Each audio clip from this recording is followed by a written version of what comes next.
ইংরেজি গ্রামারকে আরও এক ধাপ এগিয়ে নিয়ে যাওয়ার জন্য তৈরি তো? চলুন আজ আমরা একসাথে দেখব কিভাবে কিছু সহজ কিন্তু দারুণ কাজের কৌশল ব্যবহার করে আমাদের ইংরেজি বলা আর লেখাকে আরও অনেক বেশি সহজ আর আকর্ষণীয় করে তোলা যায়। মাঝে মাঝে কি মনে হয় যে ইংরেজি ভাষাটা নারচনো একটু কঠিন করে বানানো হয়েছে? মানে এত এত নিয়ম কানুন, কনফিউজড হয়ে যাওয়াটাই স্বাভাবিক। তবে চিন্তার কিছু নেই। চলুন আজ এই দ্বিধাগুলোই দূর করার একটা চেষ্টা করা যাক।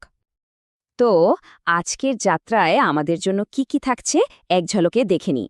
প্রথমে আমরা কথা বলবো ইডিয়মস অ্যান্ড প্রোভার্বস নিয়ে, তারপর আমরা কিছু খুব সাধারণ ভুলভ্রান্তি ধরব, এরপর দেখব কিভাবে আরও ভালো বাক্য তৈরি করা যায়, আর শেষে শিখব একই কথাকে কত রকমভাবে ঘুরিয়ে ফিরিয়ে বলা যায়।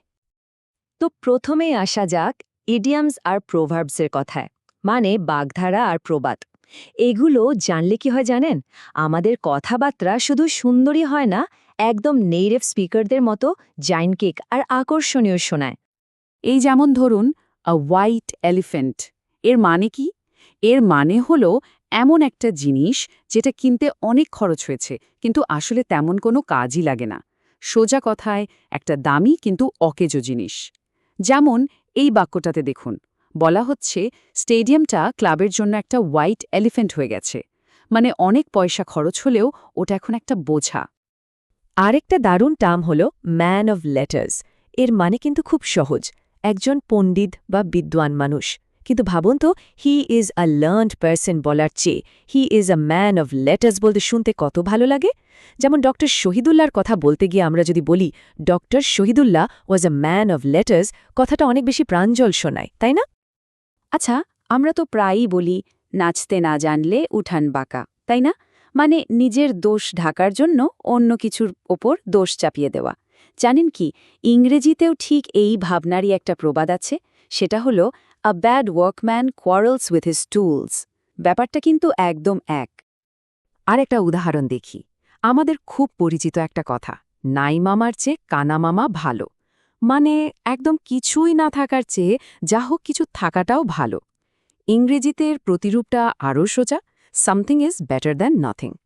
দেখুন, ভাষা আলাদা হলেও মূল ভাবনাটা কিন্তু একই থাকছে। ওকে, এবার আসা যাক আমাদের পরের সেকশনে। এখানে আমরা একটা চেকলিস্ট দেখব। কিসের চেকলিস্ট? এমন কিছু কমন ভুলের যেগুলো আমরা প্রায়ই করে ফেলি। এই ছোট ছোট ভুলগুলো শুধরে নিলেই কিন্তু আমাদের ইংরেজিতে একটা বড় পরিবর্তন চলে আসবে। প্রথমেই একটা খুব কমন ভুল, তুলনা করতে গিয়ে আমরা অনেকেই বলে ফেলি I prefer tea than coffee. কিন্তু এখানে দ্যান হবে না, প্রিফার শব্দটার পর সবসময় টু বসে। তাই সঠিক বাক্যটা হবে I prefer tea to coffee. তো নিয়মটা কি? খুব সহজ। প্রিফার শব্দটা দেখলেই মনে রাখতে হবে এর সাথে থ্যান নয়, বরং টু বসবে। এটা একদম পাকা নিয়ম। আরেকটা ভুল প্রায় চোখে পড়ে, সেটা হলো আনকাউন্টেবল নাউন নিয়ে, মানে যে জিনিসগুলো গোনা যায় না, যেমন ইনফরমেশন। অনেকেই এর সাথে এস যোগ করে ইনফরমেশনস বলে ফেলেন, কিন্তু এটা ঠিক নয়। সঠিকটা হলো ইনফরমেশন। নিয়মটা হলো ইনফরমেশন শব্দটা আনকাউন্টেবল, মানে একে গোনা যায় না, তাই এর কোনো প্লুরাল বা বহুবচন হয় না। যদি অনেক তথ্যের কথা বলতেই হয় তাহলে বলা যেতে পারে সাম পিসেস অফ ইনফরমেশন, কিন্তু শুধু ইনফরমেশনস না, ওটা ভুল। এবার আসি আর্টিকেল এ আর অ্যানের প্যাচে। দেখুন তো, হি ইজ অ্যান এম এখানে অ্যান বসল, আবার the cow is a useful অ্যানিমালে এ বসল। দুটোতেই তো এম আর ইউ আছে, তাহলে এমন কেন হলো? এর কারণটা কিন্তু খুব মজার। আসল ব্যাপারটা হলো আমরা অক্ষর দেখি না, আমরা উচ্চারণ শুনি। যেমন এম বলার সময় প্রথমে এ বা এম এর মতো একটা ভাওয়েল সাউন্ড আসে, তাই এর আগে অ্যান বসে।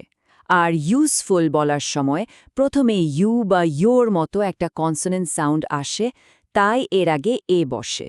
সোজা কথা, খেলাটা অক্ষরের নয়, শব্দের উচ্চারণের। ভুল তো শুধরানো হলো, এবার চলুন বাক্য গঠনকে আরও মজবুত করা যাক। এই অংশে আমরা দেখব কিভাবে আরও উন্নত আর নির্ভুল বাক্য তৈরি করা যায়, যা আমাদের ইংরেজির ভিত্তিকেই শক্তিশালী করে তুলবে। আচ্ছা, এখানে একটা ছোট্ট পরীক্ষা হয়ে যাক। এই গ্যাপটা পূরণ করতে হবে। If I had seen him I blank him the news. কি মনে হয় কি হবে? ঠিক উত্তরটা হলো would have told। এটা হলো থার্ড কন্ডিশনাল, মানে অতীতে কিছু একটা হলে তার ফল কি হতো সেটা বোঝানো হচ্ছে।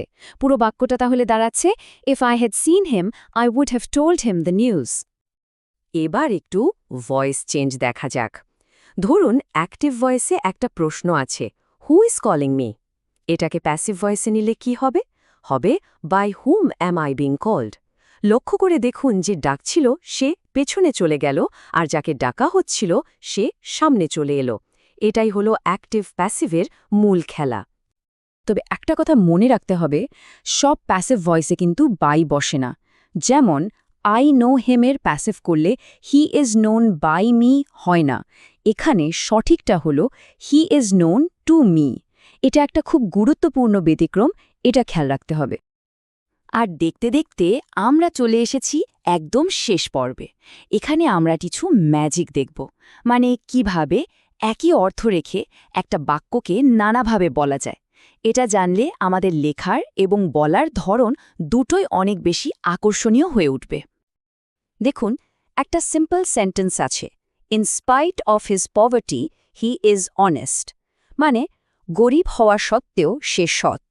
এই একই কথাকে আমরা একটা কমপ্লেক্স সেন্টেন্সে বলতে পারি, দো he is poor he is honest. দেখুন, অর্থ একই, কিন্তু বলার ধরনটা বদলে গেল।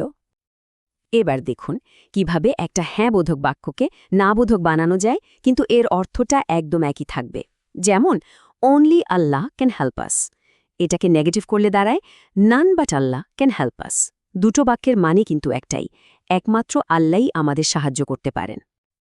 আর সবশেষে ডিরেক্ট আর ইনডিরেক্ট স্পিচ।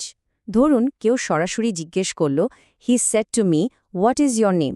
এটাকে যখন আমরা অন্য কাউকে বলবো তখন ইনডিরেক্ট স্পিচে বলবো, he asked me what my name was.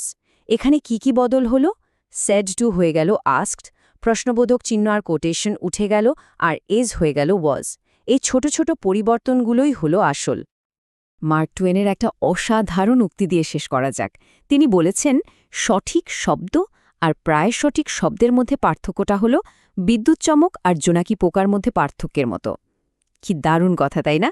এই যে আমরা এতক্ষণ ধরে ছোট ছোট নিয়মকানুন নিয়ে কথা বললাম, এর কারণটাই হলো এটা, ভাষায় এইটুকু নির্ভুলতা একটা সাধারণ কথাকেও অসাধারণ করে তুলতে পারে। তো এই যে আমরা এতগুলো কৌশল নিয়ে কথা বললাম, এখন প্রশ্ন হলো নিজের ইংরেজিকে আরও শানিত করতে এর মধ্যে কোনটা সবার আগে কাজে লাগানো যায়। যে কোনো একটা বেছে নিয়ে আজ থেকেই না হয় অনুশীলন শুরু করে দেয়া যাক।